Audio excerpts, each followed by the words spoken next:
मी पाठवत्यात बैल घेतल्याबद्दल मी तिथून बैल हानीत आलो. हानीत आल्याबद्दल मी औषधाच्या पुढे आल्याबद्दल ह्यांनी बैल अडविल्याबद्दल ह्यांनी की माझे बैल सोडा. आधार कार्ड दावलो, मोबाईल नंबर दिलो, दाखला दावलालो. बरं ही कुणी माझं ऐकाय तयार नाही. मग ऐकना बी झाल्याच्या बाद मी म्हणलो की बाबा माझं 40 एकर रान केलेलं आहे. मी काय असा खटके धंदा केलेला नाही, काय नाही. माझ्या गळ्यात पांडुरंगाची माळ आहे. मी काय कुठं धंदा नाही. माझे बैल की पैसे देऊन तिथून आणल्याबद्दल ही म्हणते की तुम्ही खटके धंदा करता. खटके धंदा मालकरी माणूस करतो का? अरेस्ट केला. मग ह्यानी असं जोर मानल्याबद्दल परवानी फोन केला. मग इकडं आणले. मला म्हणले चला घेऊन बैल. मी आलो गोलाईतून बैल घेऊन. मला पोलिसांनी दोघांनी आणले. इथं आणल्याबद्दल मला म्हणले की बांधा. इथं बांधलो की लगेच ह्यानी म्हणले सह्या करा ह्याच्यावर.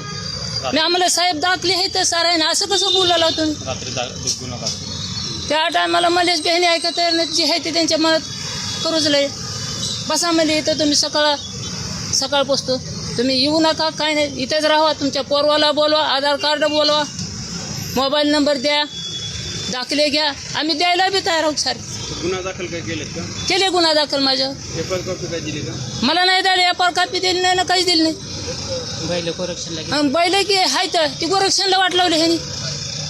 कसे लावले, का लावले त्यांना माहिती. आता माझा जर पुरावा असताना जर बैल गोरक्षणला वाट लावता, तुमच्या अत्याचार आमच्यावर आहे शेतकऱ्यावर. अत्याचार म्हणायचंच काम झाले की तुम्ही का आमच्यावर थोडं दिवस गेल शेतामध्ये लक्ष का देत ना तुम्ही? आता पसतो बी देणार.